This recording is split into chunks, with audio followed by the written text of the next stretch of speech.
What's up, everybody? We are back on the disc golf track, and unfortunately I didn't take any video because, I'm not good at that.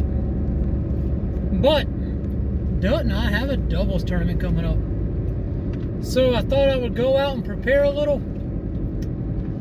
And it's at the Bear. It's a US DGC AM qualifier event. And man, qualify for the US DGC Amateur Championship doubles, that would be pretty sweet. And that's what I can talk about. I just spent 4 minutes talking to myself about nothing. Maybe I can skip some of that, maybe you'll watch it, I don't know. But man, this is the second time, well, it's not the second time we've been in, but we've been in the US Championships before. And little known fact, Dut and I changed the course of disc golf history. We etched our names into disc golf lore. Like when James Conrad won the US Championships last year, the rules were different because of mine and Dut's disc golf prowess.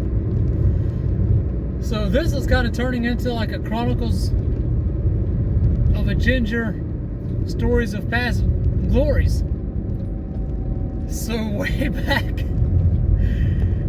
I forget when, but Dut and I once competed for all the marbles in the US doubles tournament.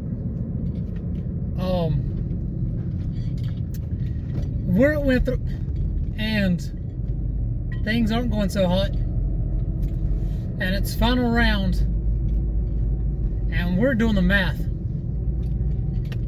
We went into the whole thing thinking like, man, we can win this. It's not likely, I guess, like if you're putting money on it, but we got as much chance as anybody because at the time, Dut's like advanced rated, level disc golfer, and we know Winthrop. We play Winthrop, and our styles should mesh really well for doubles because he's really good in one style, I'm really good in another style. You put them together, and I mean, we got a chance to win it all.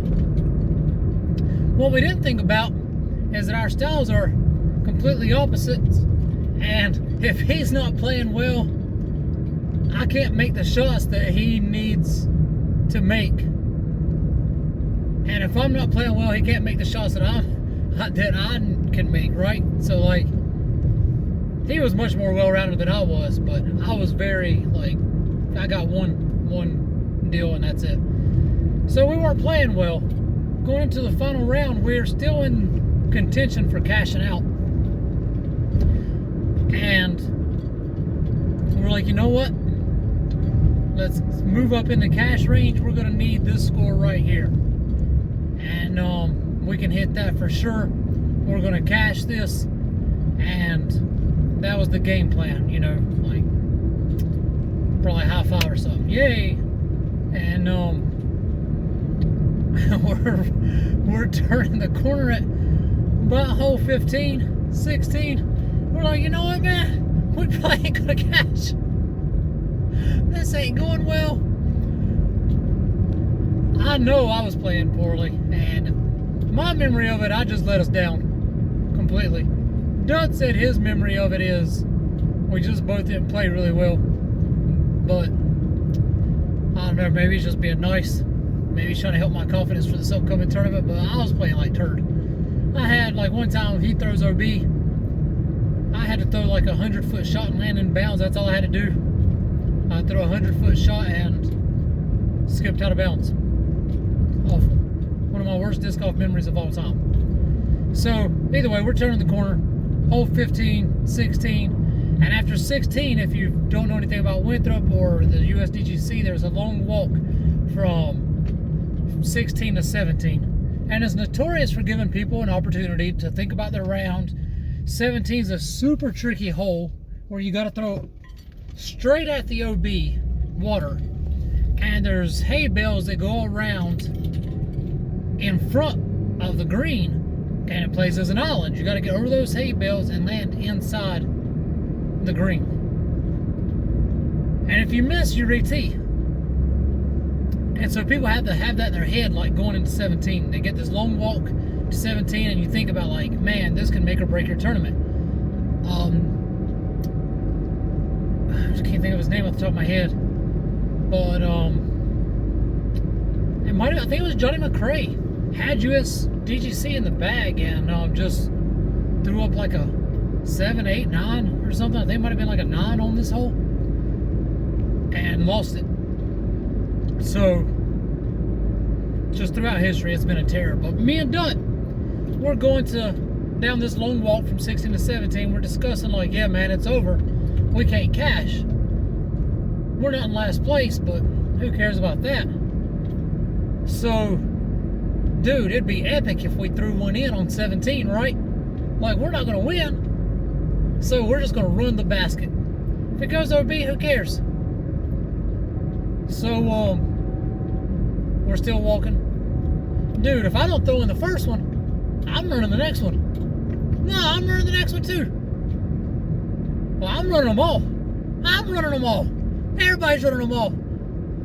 So, Dutt and I stand on this tee pad of hole 17 and chunk shot after shot after shot after shot after shot after shot after shot after more shots, and then a few more shots we chunk into this water and into these hay bales, trying to get an ace that if we would have ever hit,